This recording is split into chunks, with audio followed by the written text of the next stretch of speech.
within a short walk of Longbourn lived a family with whom the Bennets were particularly intimate.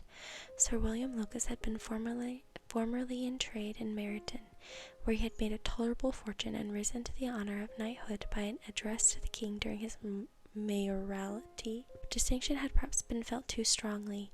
It had given him a disgust to his business and to his residence in a small market town, and in quitting them both he had removed with his family to a house about a mile from Meryton, denominated from that period Lucas Lodge, where he could think with pleasure of his own importance, and, unshackled by business, occupy himself solely in being civil to all the world. For though elated by his rank, it did not render him supercilious. On the contrary, he was all attention to everybody.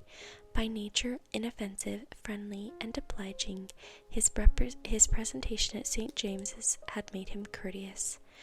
Lady Lucas was a very good kind of woman, not too clever to be a valuable neighbour to Mrs. Bennet.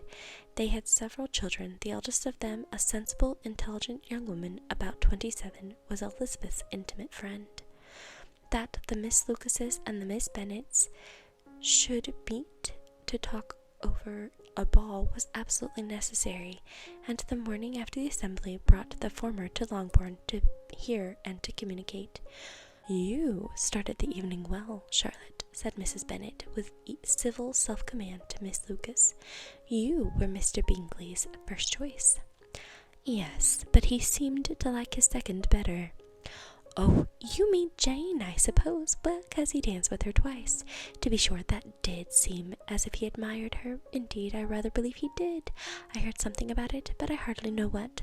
Something about Mr. Robinson." "Perhaps you mean what I overheard between him and Mr. Robinson. Did not I mention it to you? Mr. Robinson's asking how he liked our Meryton assemblies, and whether he did not think there was a great many pretty women in the room, and which he thought the prettiest, and his answer immediately to the last question, 'Oh, the eldest Miss Bennet, beyond a doubt. There cannot be two opinions on that point.'" "Upon my word, well, that is very decided indeed. That does seem as if, but, however, it may all come to nothing, you know." "My overhearings were more to a purpose than yours, Eliza," said Charlotte. "Mr. Darcy is not so well worth listening to as his friend, is he? Poor Eliza, to be only just tolerable.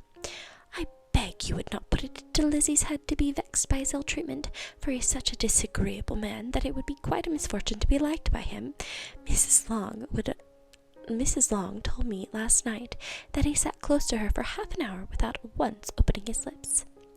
Are you quite sure, ma'am? Is there not a little mistake?" said Jane. "I certainly saw Mr. Darcy speaking to her." "Aye, because she asked him at last how he liked Netherfield, and he could not help answering her, but she said he seemed quite angry at being spoken to." "Miss Bingley told me," said Jane, "that he never speaks much unless among his intimate acquaintances. With them he is remarkably agreeable." "I do not believe a word of it, my dear. If he had been so very agreeable, he would have talked to Mrs. Long, but I can guess how it was. Everybody says that he is eat up with pride, and I dare say he heard somewhere that Mrs. Long does not keep a carriage, and he had come to the ball in a hack chaise." "I do not mind his not talking to Mrs. Long," said Miss Charlotte Lucas, "but I wish he had danced with Eliza." "Another time, Lizzie," said her mother, "I would not dance with him if I were you." "I believe, ma'am, I may safely promise you never to dance with him." "His pride," said Miss Lucas, "does not offend me so much as pride often does, because there is an excuse for it. One cannot wonder that so very fine a young man, with a family, fortune, everything in his favour, should think highly of himself, if I may so express it. He has a right to be proud." "That is very true," replied Elizabeth, "and I could easily forgive his pride if he had not mortified mine." "Pride," observed Mary, who piqued herself upon the solidity of her reflections, "is a very common failing, I believe. By all that I have ever read, I am convinced that it is very common indeed, that human nature is particularly prone to it, and that there are very few of us who do not cherish a feeling of self-complacency on the score of some quality or other, real or imaginary. Vanity and pride are different things, though the words are often used synonymously. A person may be proud without being vain. Pride relates more to our opinion of ourselves, vanity to what we would have others think of us. If I were as rich as Mr. Darcy," cried a young Lucas, who came with his sisters, "I should not care how proud I was. I would keep a pack of foxhounds and drink a bottle of wine a day." "Then you would drink a great deal more than you ought," said Mrs. Bennet, "and if I were to see you at it, I should take away your bottle directly." The boy protested that she should not, and she continued to declare that she would, and the argument ended only with the visit. That's it for Chapter 5 in Pride and Prejudice. I hope you enjoyed the chapter. We will continue Chapter 6 in our next video. In the meantime, I hope you rest well and you wake refreshed in the morning.